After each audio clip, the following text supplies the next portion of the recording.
Good afternoon and welcome to Broadcasting Scotland and this week's Full Scottish. My name is Brian Liddy and it's Sunday the 16th of March.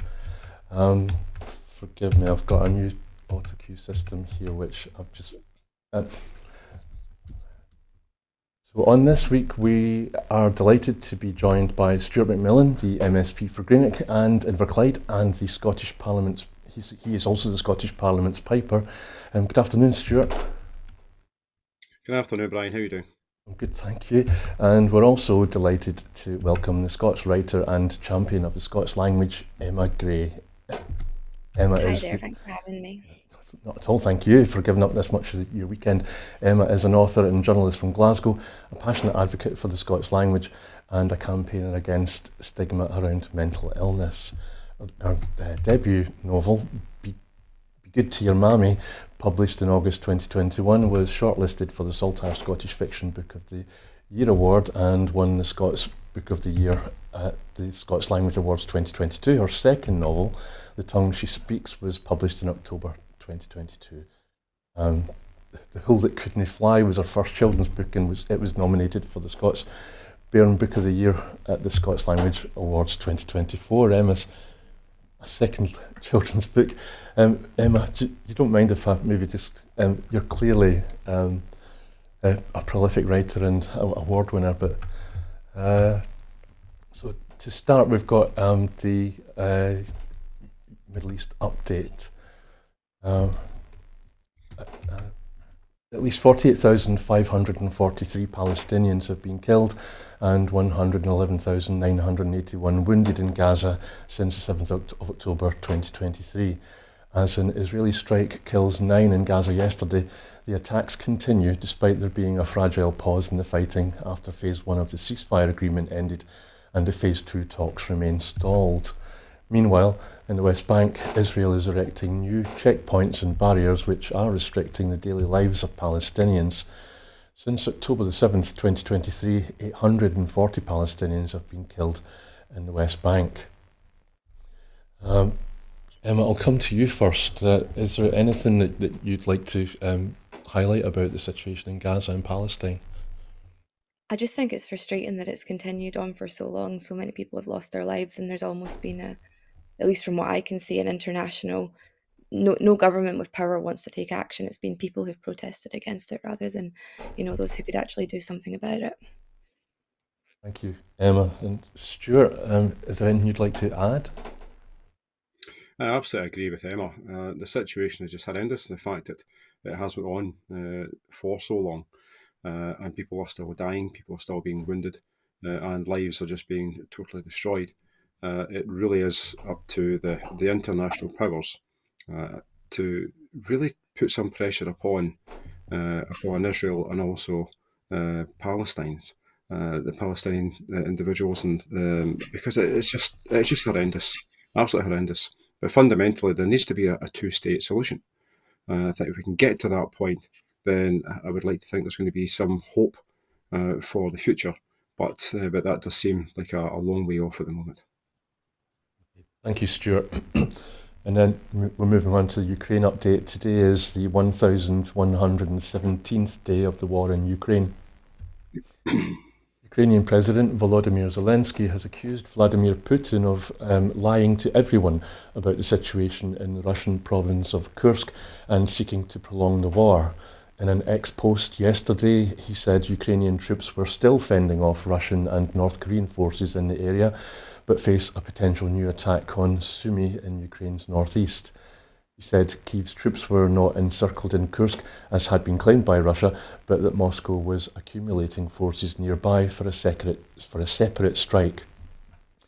In his ex-post, Zelensky also accused Putin of lying about how a ceasefire is supposedly too complicated and warned Russia's leader will keep dragging out the war. Russian troops recaptured the villages of Rubanshchina and Zalushenka in the Kursk region, the Moscow's defense ministry said yesterday. Zelensky said Ukraine had successfully used a new domestically produced long-range missile in combat. The new Long Neptune missile has a range of 1,000 kilometres, he said in a social media post. Sir Keir Starmer said military powers will meet next week as plans to secure a peace deal move to an operational phase. The Prime Minister held a virtual call with other European leaders and allies, including Zelensky, yesterday, where he said a coalition of the willing would help secure Ukraine on the land, at sea and in the sky in the event of a peace deal with Russia.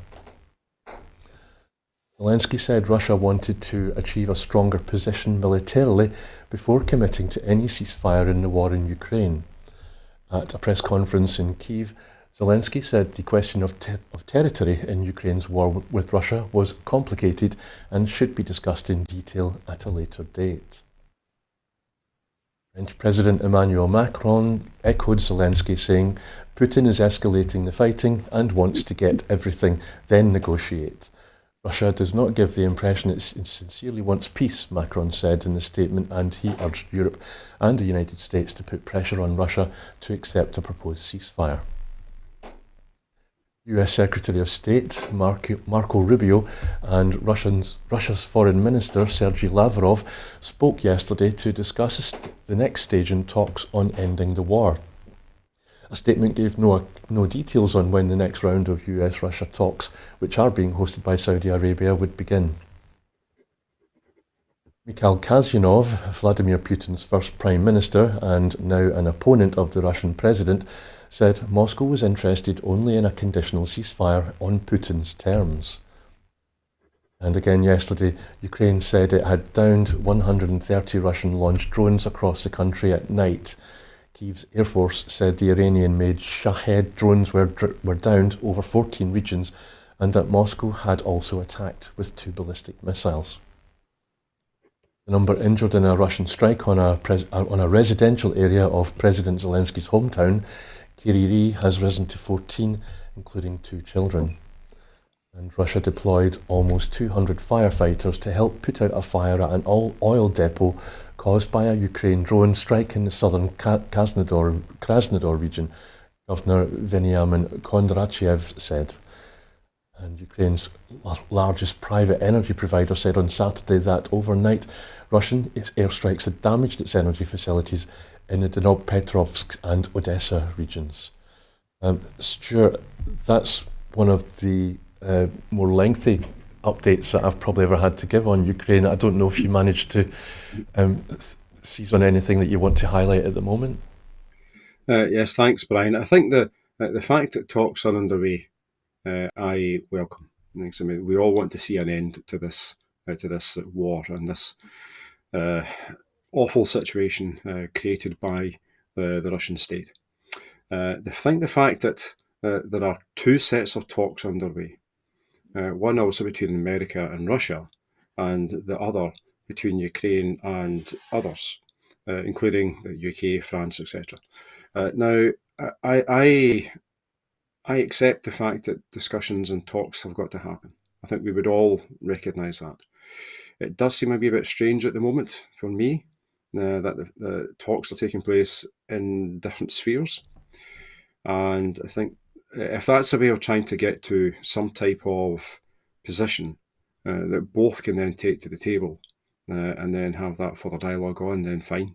But I think the sooner we get to a peaceful resolution, the better. Certainly the better for Ukraine, provided it's something that Ukraine can sign up to, but also because it's about saving lives. And no matter what the final outcome is going to be, the rebuilding of Ukraine is going to take decades and generations. Thank you, Stuart. The next item is really about global and European stability, security and defence. It seems that the world is much more Oh, forgive me, Emma, I'm so sorry. That's all right. I'm so sorry. Just getting away with myself. Is there anything that you'd like to add about Ukraine? I mean, I can only echo what's already been said. It's good that obviously Zelensky is meeting with people and, they're trying to sort it out, but whether they do or not, it's hard to say because, again, this is a conflict that's gone on for far too long. Thank you, Emma. So as I was saying, the next item is about Trump, mainly about and in a wider terms about global and European stability, security and defence. I'm sure you both agree that it feels like the world is much more dangerous now. It seems that there's so many crises that the world is struggling to focus on anything and only acts when atrocities become too hard to ignore. We rely on journalists to tell us what's happening, but the world is much more dangerous for journalism. Trump is attacking citizens' rights in the US. I don't know if you heard the news that apparently the Department of Justice in America has announced that Trump has the power to send anybody out of the country, no matter whether they were American citizen or not. I think I've understood that correctly. Trump's cut support to Ukraine to force them to the deal that he wants. And he also wants Panama, Greenland and Canada. And then at the moment there are pro-democracy demonstrations in Hungary and Serbia, and peace in Bosnia is under threat from Milorad Dodik's Serb nationalists. I've rolled an awful lot up together in there. Emma, I'm wondering, and out of all of that, is there anything that you can make any sense of for us? I think the only thing I could maybe expand on is the fact that I agree that, journalism is really, really under threat. It is a very misunderstood industry across the board. People assume that those that are doing it have power. The people that are often presenting and reporting the news have no power a lot of the time over what it is that they're putting into the world. It's the editors who are high up who set the news agenda. But unfortunately, especially because of Trump and his, fake news, journalists get blamed for a lot of things that aren't necessarily their fault. And I wish people understood how it's the people at the very top of big newspapers who decide what gets published, and not the people on the ground. The people on the ground are very often not making much money and have very little power, but because of social media in particular, the pile-ons that journalists face are very, very vicious. My friend and I were just having a discussion about it, and there was an incident in the UK last week, and it was very, very concerning in the sense that there's these pile-ons are so intense that journalists get that they physically feel scared for their safety. And I do feel like it's really only a matter of time before a very bad pile-on, whether it's caused by politics or something else, could lead to a journalist taking their own life. Thank you, Emma. Stuart, can I maybe ask you about Trump's tariffs? Tariffs have been raised on thousands of goods imported into America to protect American farmers and industries, but it's led to retaliation from other countries, Canada and the EU. And doesn't this add to that feeling that the world's in conflict and it's much more dangerous now than it ever has been before? Absolutely agree. Tariffs don't work. They don't provide security. It's the exact opposite that tariffs undertake. And I know there were some comments throughout the week from President Trump regarding the EU. It was established to, the EU was established to take on America. Some comments like that. Now, the EU in its formative years, the European Coal and Steel Community was set up to stop Europe from fighting against each other again. So nothing at all to do with America. It was to actually try and provide some sense of peace within the European continent. So I think the situation with tariffs is extremely worrying because obviously President Trump is starting it off and then others are going to retaliate, and understand why others will retaliate. But fundamentally, the people that lose out are you and I. It's the ordinary person in the street. It's communities, because the price of goods then gets to a point where people just can't afford them. People already are struggling. There was a report published in February by Loughborough University indicating that some 24 million people UK-wide are living with severe economic challenges. I would recommend digging that report out. Tariffs are not going to help that because of the cost of living that we already have in Scotland, but the UK. If the cost of living is already challenging many households, tariffs are not going to help that. So I know I kind of take that. Well, I did take that on to kind of a Scottish and UK context, but globally, these international tariffs are not going to help anyone. And I think your initial comment regarding Canada, Greenland, and the Panama Canal. I think Greenland, they've set their stall out. The people have set their stall out quite robustly, to say the least. Same with Denmark. And I think Canada, as we know, the Canadians have also set their stall out in terms of they're not going to become the 51st state of the US. So we all know that President Trump says a lot of things, and then the next day he will change his mind. And the longer he goes on, the less credibility. He doesn't really have a great deal, but he was directly elected by the population of the US. But his credibility deteriorates on a day-by-day basis. Thank you, Stuart. Emma, I just wonder maybe to widen it, maybe make it a wee bit more European. We've got Trump in America, and you've got his partner in crime, Putin, in Russia. And then in between, in Serbia, you've got President Alexander Vucic, who supports both, he's pro-Trump and pro-Putin. And in Belgrade, the capital of Serbia, almost every day now since December, there's been students on the streets protesting. Do you think that, and Vucic is also a bit of a populist, how much of the problem that Serbia is facing at the moment do you think is due to Trump? I don't think it's something that I know enough about to comment on. The only thing that it's making me think of is the situation in Germany, with the German far right and Elon Musk choosing to get involved there. I think it is very concerning that there is, from those powerful men, because I don't think you can mention Trump now without mentioning Elon Musk, just because of the sheer influence he's had on this presidency already. The fact that he has turned his eyes to Europe, both the UK and, by the looks of it, and Germany, from what I know, it's concerning in terms of how other countries could get dragged into these things. And this almost, there seems to be this unification of more what they call traditional values, and they're looking for people that might be willing to embrace them too, which is concerning, because by traditional values it often means, discriminating and going back in time. Thank you, Emma. It's an interesting point that you mentioned, what's going on in Germany. So Stuart, Serbia has been an EU candidate since 2012, but progress has stalled under Vucic's leadership. Just from what Emma was saying there, do you think that there is some hope in the European Union with the new German Chancellor, if he is going to say, look, we can't count on America, Pax Americana anymore, and we're going to have to sort of get together and be strong to stand up against Putin in Russia and Trump in America? Is that the future?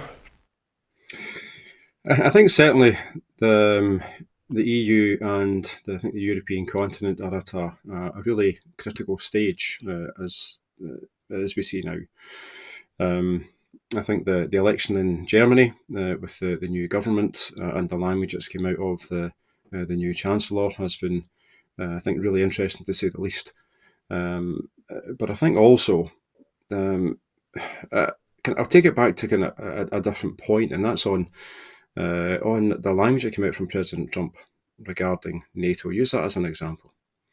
The fact of the EU nations who were members and who are members of NATO really were on the coattails of the US with regards to defence expenditure. So Trump is really it's really kind of forged and forced a dialogue with the members of NATO, obviously many of whom are EU nations, as I say. And that really has, in my opinion, forced a dialogue and a sense of consideration within these relevant countries with regards to what they do on defence. Now, that also has a knock-on effect upon the economy and social security within the countries, etc. So I think the EU really is at a turning point in terms of its focus.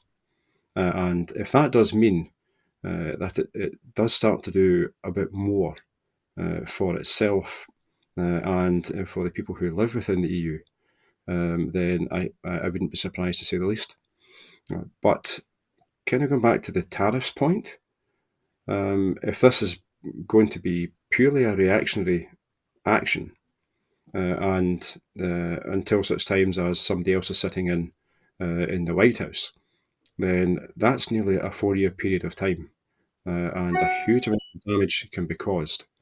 A huge amount of economic damage could be caused over that period as well if the tariff situation isn't dealt with. So I've got no qualms at all about the EU nations actually trying to do a bit more for themselves and also for the European continent.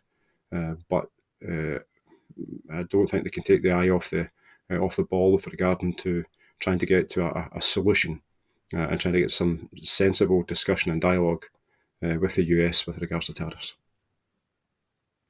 Thank you, Stuart. And just that about tariffs, I saw something in the news where somebody went around asking Americans about Trump's plans for tariffs and if they understood what tariffs actually meant, and they thought that it would mean that it would make things cheaper for them in America because tariffs. It's not. They didn't get the idea that it was going to make things more expensive coming into America. They thought it was the expense was going to be put the other direction on the other country. Do you think is that the case, that people just don't really get it when it comes to tariffs? I mean, I think the world over, there'll be many people who don't study economics and don't realise the full implications of economic tariffs and financial tariffs. So I'm not surprised with that. I mean, vox pops that take place, kind of going back to Emma's point with regards to journalists and journalism. I mean, vox pops take place everywhere, in every country, on a wide variety of issues. And I think depending on the broadcaster or the media outlet, they can tailor it towards the outcome that they actually want to get. And I think that certainly may well have been the case with regards to what you've just indicated, Brian. But fundamentally, tariffs don't help anyone. They don't make life cheaper. They make it a lot more expensive. Yeah, and we're in a cost of living crisis at the moment, and tariffs made the depression of the 1930s a lot worse. Emma, I'm really sorry because I'm going to maybe mention another place that you might not be that well up on. It's Bosnia and Herzegovina. Milorad Dodik is the president there, and he's turning to Putin to destabilise the Balkans.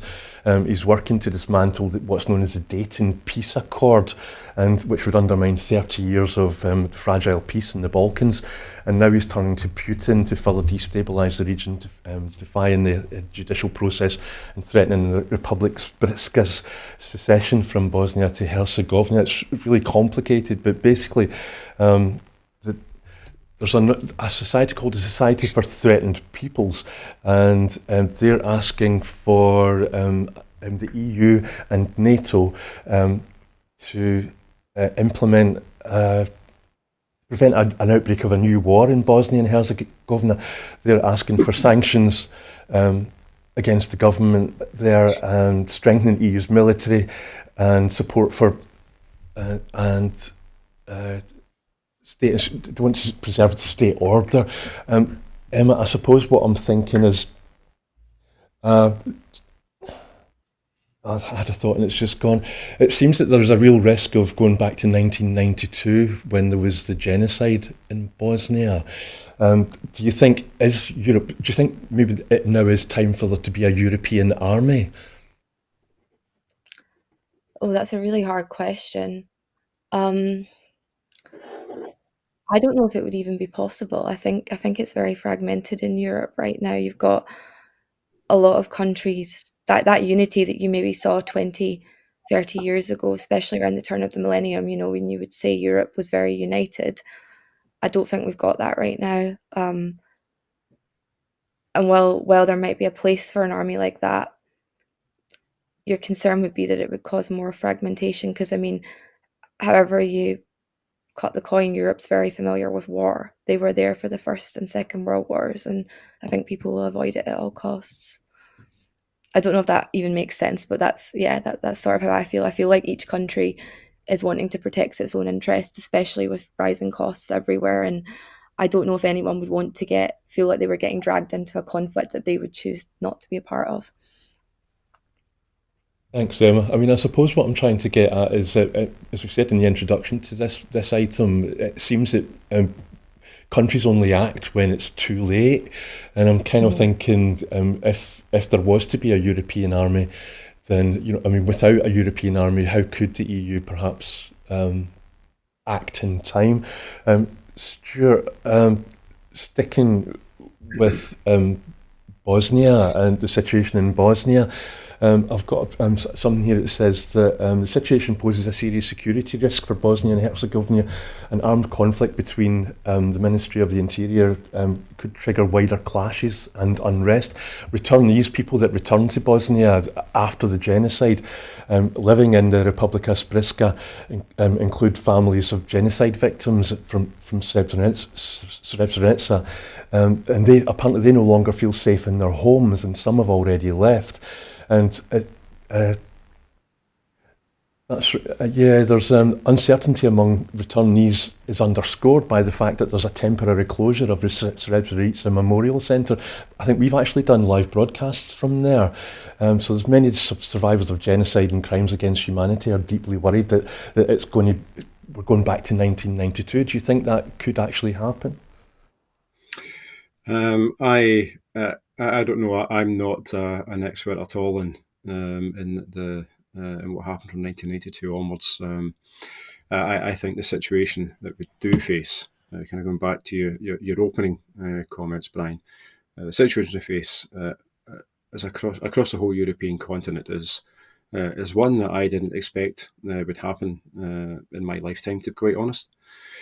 After the end of World War II, the European continent has lived in a state of kind of relative peace.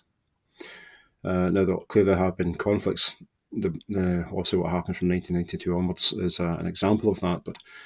But there has been a sense of relative peace. Your question earlier regarding a European army, I don't think that will happen. I think if you look at what's happened within the EU over the last decade, it's been a lot more complicated to actually get to a sense of agreement on issues and points going forward. And if you look at what's happened certainly over the last 3 years with regards to Russia's illegal invasion of Ukraine, there have been one or two of the EU members who have certainly maybe started off on the same page as their colleagues, but have then kind of stepped out of that and forged their own path. So I think it'd be difficult to get to a European army because there'll be the individual aspirations and wants for some of the leaders of the countries, but I think there certainly can be a sense of more cooperation, probably more a kind of a cooperation of the willing as compared to every European nation actually being part of it. Thank you, Stuart. You mentioned the Second World War there, and after that, there was when that ended, there was a Marshall Plan was put in place by America. I don't know. Do you think there's any chance would we get a Marshall Plan now if we were coming out of a war like the end of the Second World War? Is this with regards to Ukraine or Bosnia, or just as a kind of European continent? I suppose I just mean with Trump in charge and that Pax Americana, the fact that Europe seems to have finally realised that it can no longer rely on America. So I'll be honest, it's not something that I've ever considered, to be honest. I think certainly with President Trump, if I would imagine he's a deal maker, and if it was something that he would consider would benefit the USA, then possibly. But I don't think it would be foremost in his agenda. When you say Trump's a deal maker, it's like what's in it for him. It's like Emma, we're out of time on this really, but I haven't mentioned China. So if you don't mind, I've seen or listened to podcasts that have posited the idea that Trump sees the world as being carved into three sections, and that he's in charge of the Americas, North and South, including Greenland, and you've got Putin's in charge of Russia and the EU, and China's Xi Jinping's in charge of. They can all do whatever they want in their own region. I don't know which one Africa is meant to fit in, but do you think is that maybe part of the reason why we're all feeling a sense of chaos, that the world's divided and each one's allowed to do whatever it wants without any retribution from the others? Sorry, my internet cut out. Could you just repeat the first part of that question, if that's okay? If I can remember it, I'm not really sure. It's about China. We haven't really talked about China. And I was just thinking this idea that some people have said that this idea that Trump's worldview is that the globe's divided into three parts with three leaders, Xi Jinping in China, Putin's got Russia and Europe, and Trump has North and South America and Greenland if he gets his mitts on it.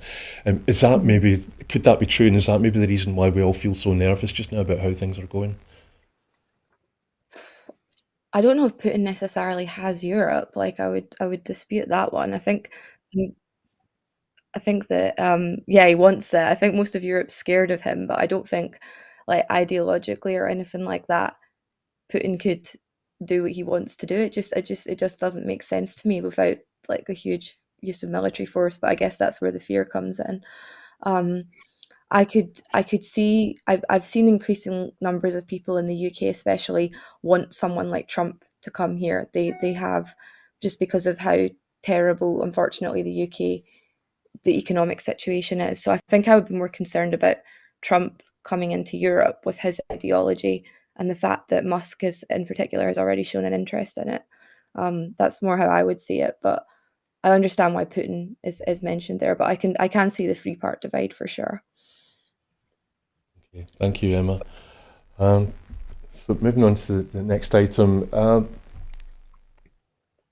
Chancellor Rachel Reeves said on Friday that the government would have to get a grip on welfare spending. She said we need to spend more on national defence, but we need to reform our public services, we need to reform our broken welfare system. Economists this week have been urging Rachel Reeves to bend her fiscal rules or raise taxes instead of cutting welfare. And the Office for Budget Responsibility, the OBR, is expected to downgrade its forecast for the UK, which is going to wipe out any headroom that the Chancellor thought she might have had to stick to her fiscal rules. And if I could just read a snatch of a Guardian headline today, it was like, cuts to welfare, exclamation mark, cuts to international aid, exclamation mark, has Labour lurched too far to the right? People on benefits are worried, and some MPs are talking of cruelty. Is Starmer's plan to cut public spending a betrayal of his party's values? Stuart, the SNP's called for Keir Starmer to apologise to disabled people for allowing damaging speculation and uncertainty over Labour Party's disability cuts to run wild. Is this something that you see in your constituency, when you maybe in your surgeries? Yes, so my constituency, Greenock and Inverclyde, we've got an older population, we've got a growing older population. In addition to, we've lost over some 30,000 people over the last 30 years. So my constituency my office is really busy engaging with people who really need the help and the assistance. And the announcement regarding, the information that's been put out there regarding the disability cuts to £5 billion worth will damage my constituents. That's for sure. Now, I just cannot get, and I cannot understand why the UK government think that by taking this £5 billion from from welfare, but £5 billion from people who have got disabilities, it is a way to try and actually help the economy. I just don't get it. I just think it's cruel in the extreme, and we have to continue to put more pressure upon the UK government with regards to what they're suggesting. Now, but obviously there's been various reports of people in the Labour Party's front bench basically saying to the Prime Minister and the Chancellor, you can't do this. And also there's been the SNP and others have been encouraging the UK government to do a U-turn on this, because people who are disabled should not be punished for the failings that have happened in the past. We've had 14 years of austerity. The SNP know that.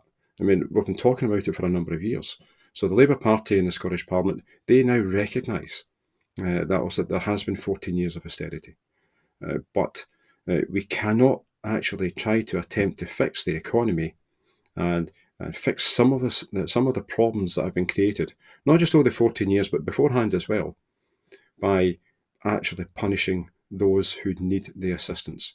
And I kind of think back to last year and the UK election, and to put it into a Scottish context, where Anis Sarwar, on the television, when he was being challenged on this by John Swinney, Anis Sarwar quoted, so read my lips, there'll be no austerity under Labour.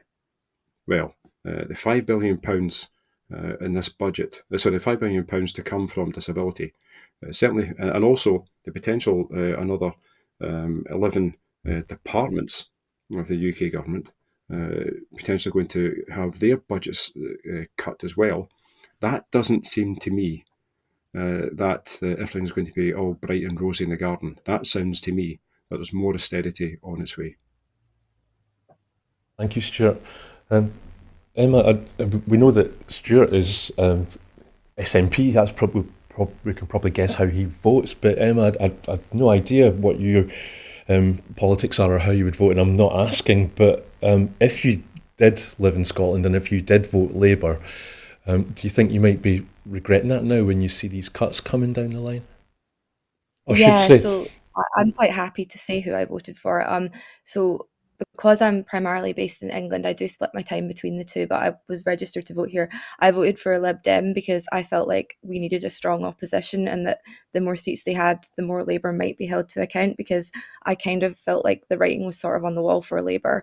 And I think the thing that they've really misunderstood about cutting disability benefits, especially PIP, is that, you know, it's to cover the extra costs that come with having a disability. If you take that money away, you're probably going to have more disabled people in hospital, which is ultimately going to cost the country more. This is going to have the exact opposite effect of what they want it to have, I think. And just the fact that it's not just people who are disabled who are suffering. Everyone's suffering right now.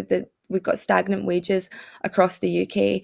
Out of curiosity, I looked at wages in Scotland for the type of work I do and saw a very big media organisation actually looking for an experienced journalist charging, and they listed the salary as what will be less than the new minimum wage for an experienced person. So it's sort of like, it's very, very bad across the board, but obviously disabled people are more vulnerable. And I just don't see how. I know they've raised taxes that businesses have to pay, which is having the effect of pushing down wages. So there's absolutely nothing the Labour government has done that thought, yeah, that's a good idea. Yeah, so it's kind of like a false economy, and as you say, Labour's brought in what's known otherwise as a tax on work, a tax on the labour market. I did mean to say that I should say that these massive labour disability benefit cuts are going to mainly be happening in England, because welfare benefits have been devolved to Scotland, and the Scottish government's already been putting some new benefits in place. Some of the new benefits are unique to Scotland, but universal. Stuart, I suppose what I'm trying to get at is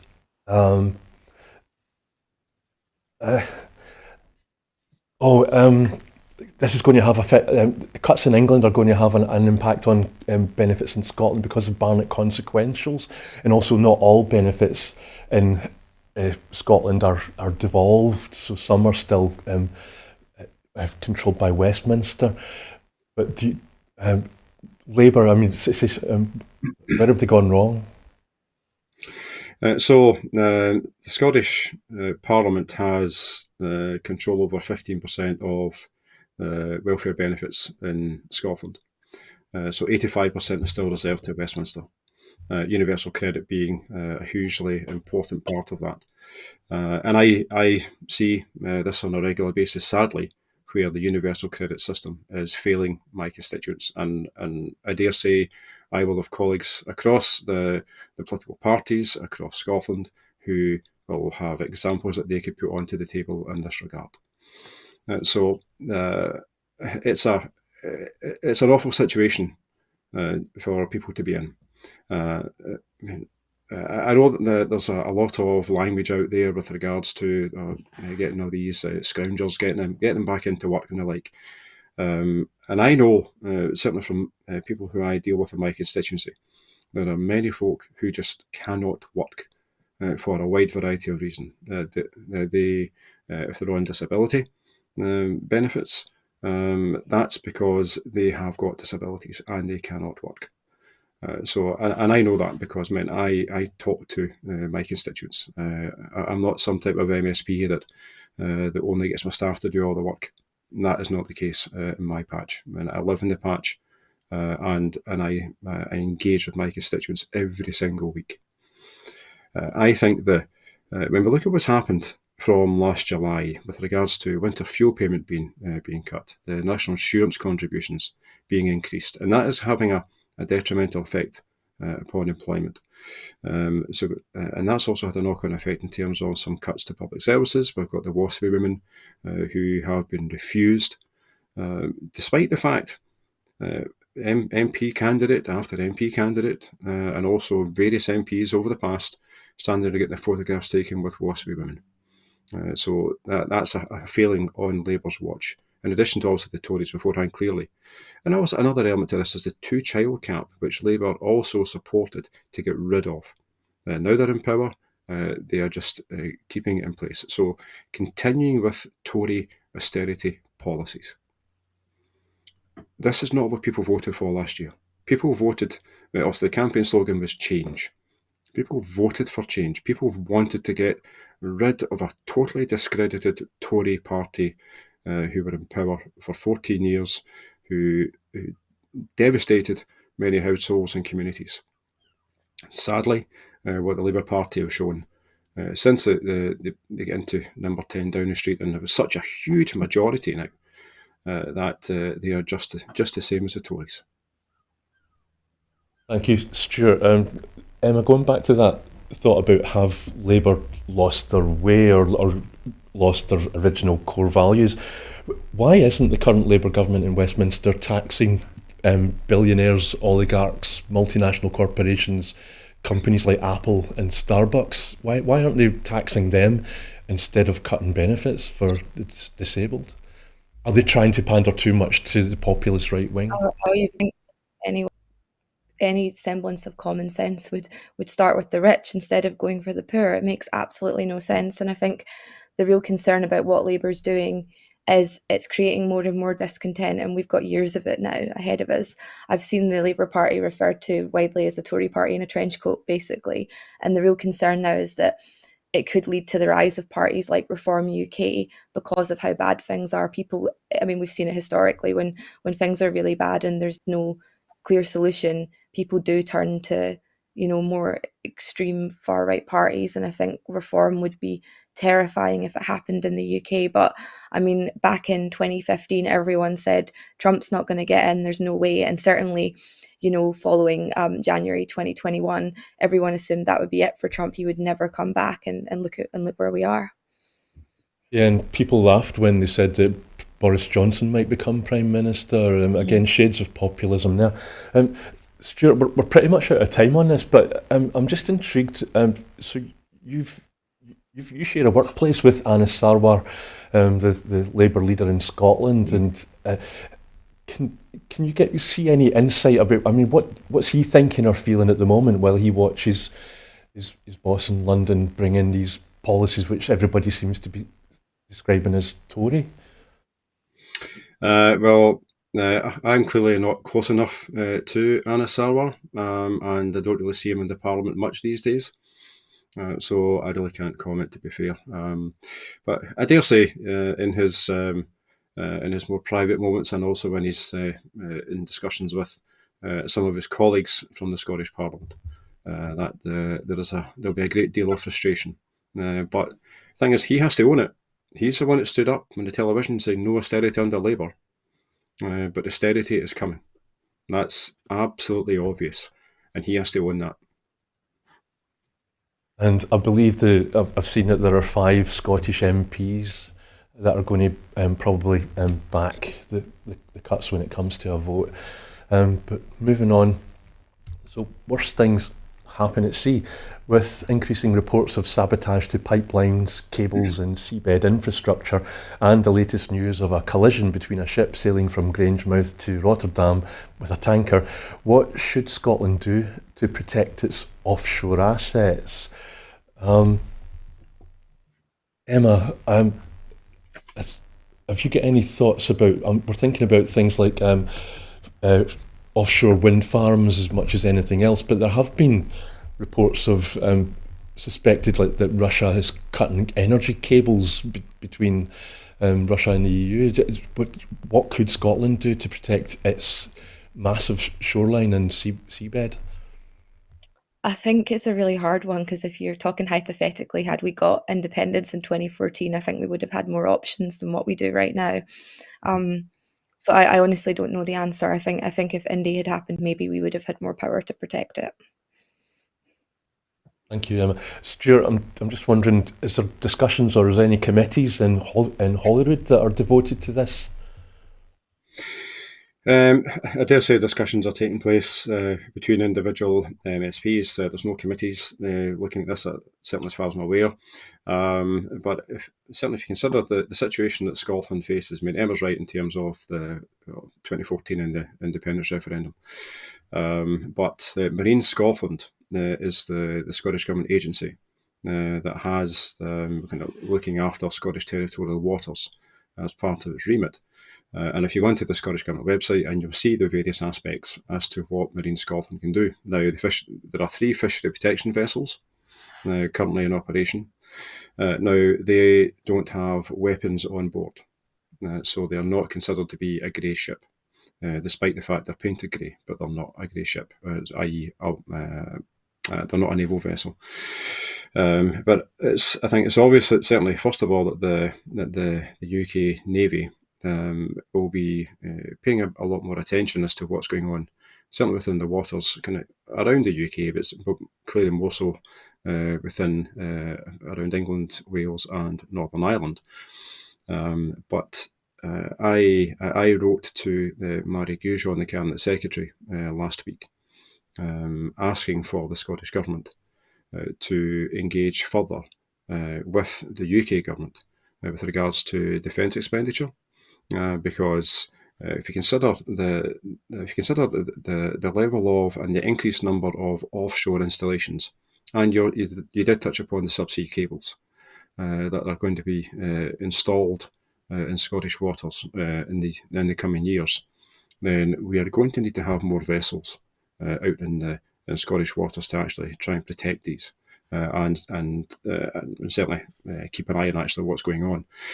So I think Scotland should have more vessels through Marine Scotland, and so I think that certainly would help, and also that would certainly help foster potentially a greater sense of engagement between the Scottish Government and UK Government with regards to the offshore installations.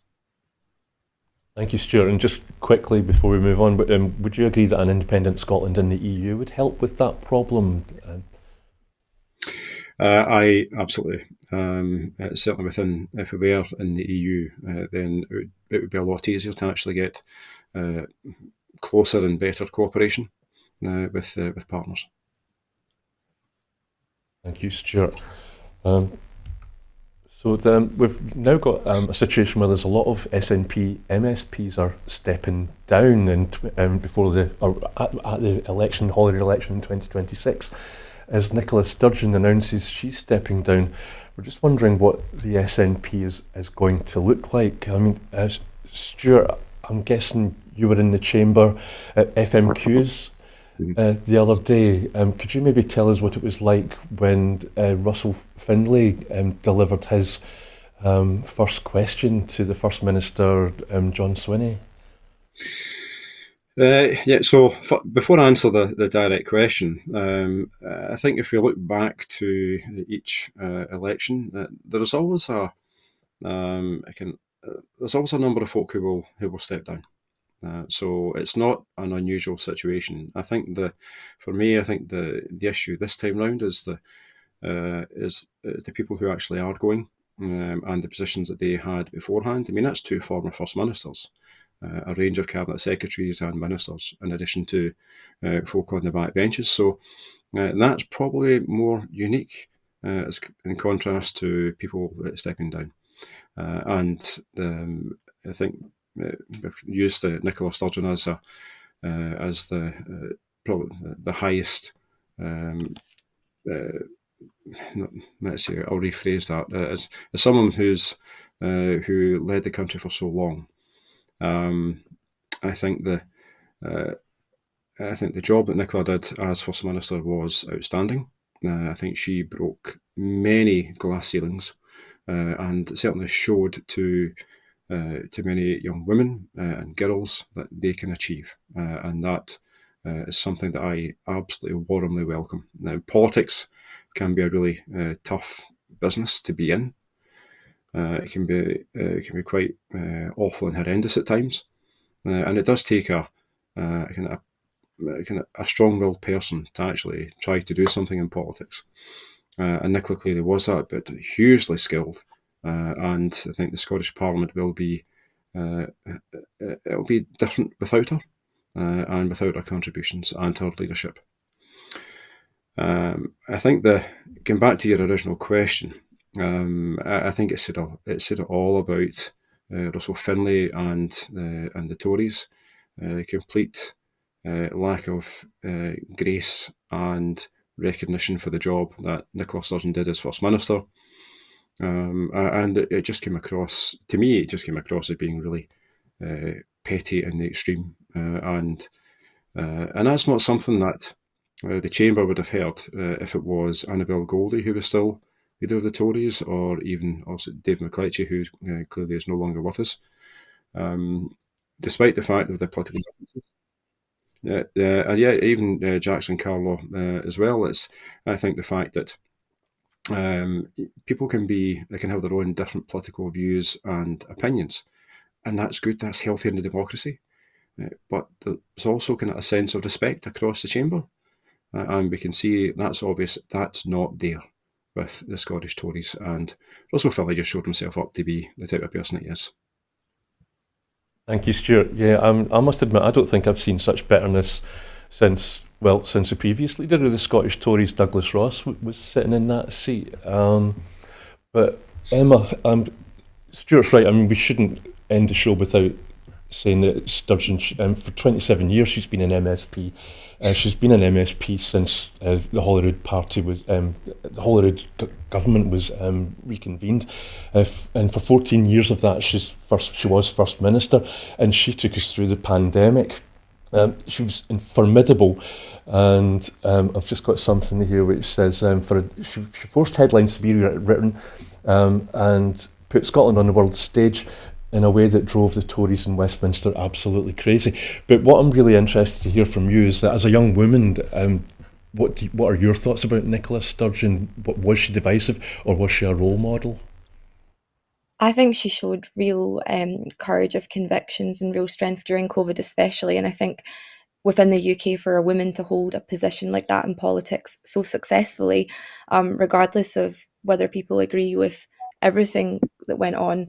You know, when we think of women in British politics, unfortunately, the two other big players are Margaret Thatcher and Theresa May, and neither of them have gone down particularly well in the history books in a way that I think Nicola will. So I think she has done a lot for young women thinking about going into politics, even regardless of where they are in the UK, because she did show that strength, especially at a time, obviously, during COVID in particular. What happened with the Tories and Partygate and the aftermath of it, that didn't happen with Nicola. She was what people needed at the time. Thank you, Emma. And as a young woman yourself who has a public profile, do you think one of the reasons why she is stepping down is maybe one of the reasons why a lot of young women choose not to go into politics because of the abuse that they get on social media and online. Yeah, 100%. I think especially now, I feel like women in the public eye get it a lot more than men in terms of criticism, um, and the way that it can be gendered, unfortunately, whether they're a journalist or whether they're, they're doing anything else. It does seem like people don't like outspoken women, unfortunately, and having been on the subject of some really, really bad pile-ons, it was actually as a journalist more so than as an author. They do take their toll after a while, and you do feel like it is a bit of a witch hunt at a certain point. I'm sorry to hear that you've actually personally had to deal with that. Stuart, we've got a couple of minutes left before the end of the show. We're just intrigued about the news that Stephen Flynn has passed the vetting process, and is going to it's going to stand in the Holyrood 2026 elections. There's quite a few MPs or previous MPs that are heading to Holyrood or to Edinburgh. I'm just wondering, what does it feel like to go through the vetting process? How tough or easy is that? And what do you think it's going to feel like if and when you've got MPs, previous MPs as your colleagues? Is that going to be a good thing or tricky? So first thing, the nomination period opens tomorrow. It's open for 3 weeks. So anyone who is going to try to get into the Scottish Parliament, they have to be nominated by a branch or branches. Then, if there's a contest, then they have to go through a contest to be selected to become the candidate. So there is no foregone conclusion that anyone is going to become an MSP in the election next year. Now, I also went through a vetting process. It's a different process for sitting MSPs. It's slightly different in contrast to somebody who wants to stand for the first time. But I've also been that person in the past, and it's you've got to know about the party, you've got to know about policies, and you have to present a strong and positive case about what you can bring if you are elected. I've also been challenged over the past 3 elections, so it would be nice, hopefully, not to be challenged this time. But at the same time, it's part of the democratic process, and no one has a divine right to become a politician, whether it's in the Scottish Parliament or whether it's in Westminster. So, notwithstanding, obviously, if there are some former MPs who are lucky enough to be selected and then get elected in a campaign, then they will also bring something to the Scottish Parliament. But the Scottish Parliament is a different parliament as compared to the House of Commons. It clearly is very, very different, and the demands are different.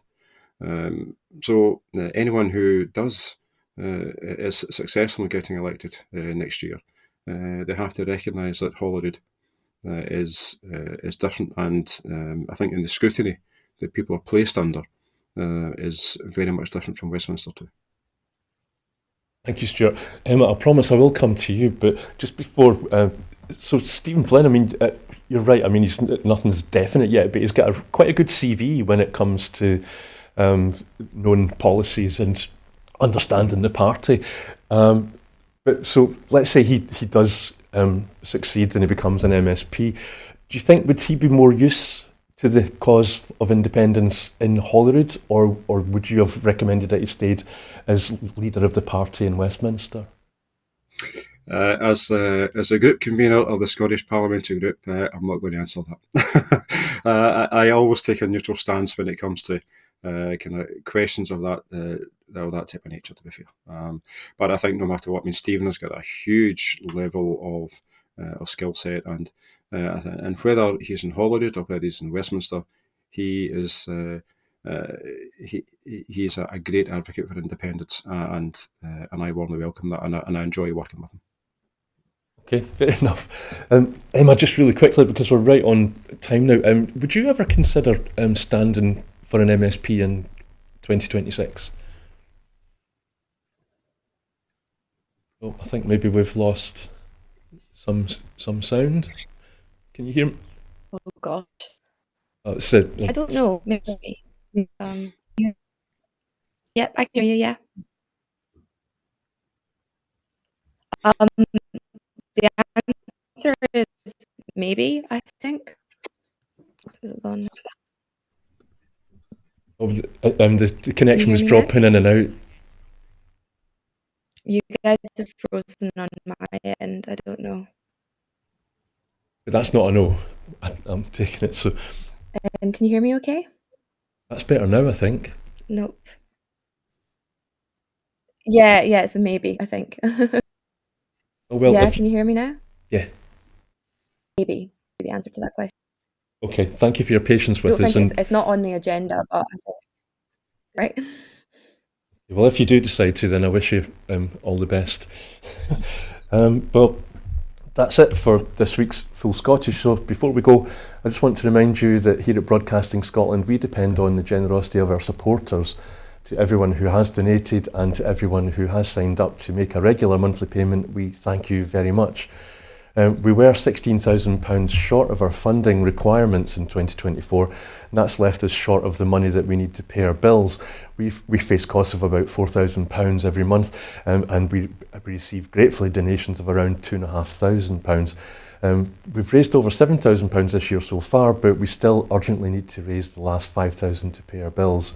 You know that our programmes will always be free to view. However, if you can afford £5 a month, please do consider becoming a Broadcasting Scotland supporter, and please donate whatever you can afford. So thank you again to our guests, to Stuart McMillan and to Emma Grae. I would really appreciate you giving up such a sizable chunk of your time. Thank you very much. And thanks for having me. Well, thank you. Hopefully we'll see you again. So goodbye and thank you for watching.